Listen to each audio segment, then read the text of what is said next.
बच्चों, इससे पहले की कक्षा में हम रस के विषय में पढ़ चुके हैं। उससे पहले हमने जाना कि रस क्या होता है, रस की परिभाषा क्या होती है। रस का अर्थ होता है आनंद। आज हम रस के प्रकारों के विषय में पढ़ेंगे। वस्तुतः रस के 9 प्रकार बताए गए हैं, जिसमें से हम पहला पढ़ेंगे श्रृंगार रस। श्रृंगार रस का स्थायी भाव होता है रति या प्रेम।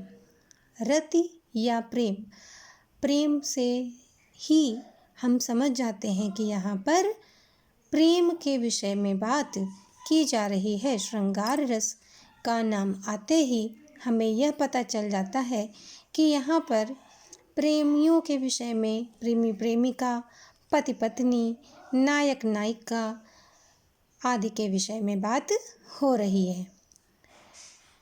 संयोग और वियोग, इसके 2 प्रकार हैं। श्रृंगार रस के भी 2 भाग हैं, वो है संयोग और वियोग। यहाँ हम देखते हैं कि संयोग शब्द से ही हमें यह पता चल जाता है कि यहाँ पर मिलन के विषय में बात की जा रही है, और वियोग शब्द से ही हमें तुरंत यह ज्ञात हो जाता है कि यहाँ पर बिछड़न के समय की बात की जा रही है। संयोग में नायक नायिका का मिलन होता है और वियोग में नायक नायिका के बिछड़न का समय होता है। इस तरीके की पंक्तियों को पढ़ने से ही हमें यह पता चल जाता है कि यहाँ पर कौन सा रस है और किस प्रकार का रस है। आइए हम देखते हैं संयोग रस का उदाहरण। यहाँ पर कुछ पंक्तियाँ हमने दी हैं, वो है बिहारी जी की पंक्तियाँ हैं। बतरस लालच लाल की मुरली धरी लुकाए, सौह करे भौहन हंसे देन कहे नहीं जाए। बतरस लालच लाल की मुरली धरे लुकाए, यहाँ पर राधा और कृष्ण के विषय में बात की जा रही है। दोनों लोग आपस में अटखेलियाँ कर रहे हैं। यहाँ पर मुरली जी ने मुरलीधर की मुरली राधा जी के द्वारा छिपाकर रख दी गई है, और जब वो ढूंढ रहे हैं अपनी मुरली को, तो राधा जी अटखेलियाँ कर रही हैं उनसे, अपने भौहों को उचकाती हैं और मुस्कुराती हैं और उनको मुरली देने से इनकार करती हैं। दोनों में अटखेलियाँ हो रही हैं। इससे यह हमें पता चलता है कि यहाँ पर नायक और नायिका के मिलन का रूप प्रस्तुत है। अब देखते हैं वियोग रस। निस्दिन बरसत नयन हमारे, सदा रहत पावस ऋतु, हम पे जब से श्याम से धारे। यह किसकी पंक्तियाँ हैं? सूरदास जी की। और यह किस समय का वर्णन है? जब कृष्ण जी गोपियों को यहीं वृंदावन में छोड़कर मथुरा चले जाते हैं। तब जब उद्धव आते हैं उन्हें समझाने के लिए, उन्हें निर्गुण ब्रह्म की उपासना करने का उपदेश देने के लिए आते हैं, तो गोपियाँ अत्यंत दुखी होकर कृष्ण प्रेम में डूबी हुई, वियोग में डूबी हुई उनसे कहती हैं कि निस्दिन बरसत नयन हमारे, पूरा दिन रात हमारे नयन बरसते रहते हैं, सदा रहत पावस ऋतु हम पे जब से श्याम से धारे। कह रहे हैं पावस ऋतु अर्थात वर्षा की ऋतु।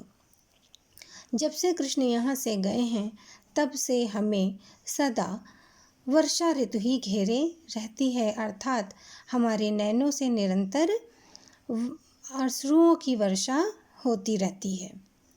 तो इससे यह तात्पर्य है कि वर्षा ऋतु निरंतर हमें घेरे रहती है। कहने का तात्पर्य यह है कि कृष्ण के वियोग में गोपियाँ इतनी अधिक परेशान हैं, इतनी हतप्रभ हैं कि वो अपने दुख को भी प्रकट नहीं कर पा रही हैं, शब्दों में बयान नहीं कर पा रही हैं। तो उन्होंने अपने अश्रु की धाराओं को वर्षा ऋतु से ही तुलनित कर दिया है। ये पंक्तियाँ सूरदास जी के द्वारा लिखी हैं। अब हमारा दूसरा रस आता है हास्य रस। हास्य रस का स्थायी भाव होता है हास।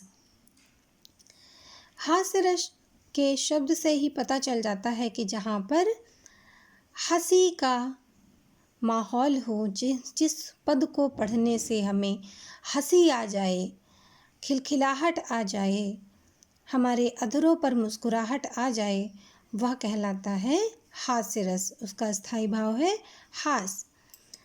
तंबूरा ले मंच पर बैठे प्रेम प्रताप, साज मिले 15 मिनट, घंटा भर आलाप, घंटा भर आलाप, राग में मारा गोता, धीरे धीरे खिसक चुके थे सारे श्रोता।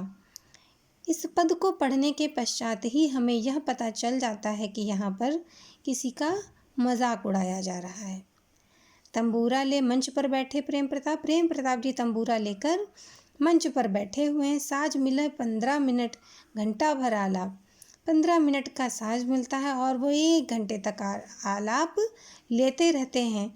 और जब वह आलाप ले रहे हैं और राग में गोता मार रहे हैं, यानी कि राग को पकड़ने का प्रयास कर रहे हैं, दर्शक इतना परेशान हो जाते हैं कि धीरे धीरे वहाँ से खिसक जाते हैं। जब उनकी आंखें खुलती हैं तो दर्शक वहाँ से 9-2-11 हो चुके होते हैं। तो यह पंक्तियाँ किसकी लिखी हुई हैं? काका हाथरसी जी के द्वारा लिखी गई हैं। तो बच्चों, आज हमने रस के 2 प्रकारों के विषय में पढ़ा, श्रृंगार रस और हास्य रस। धन्यवाद।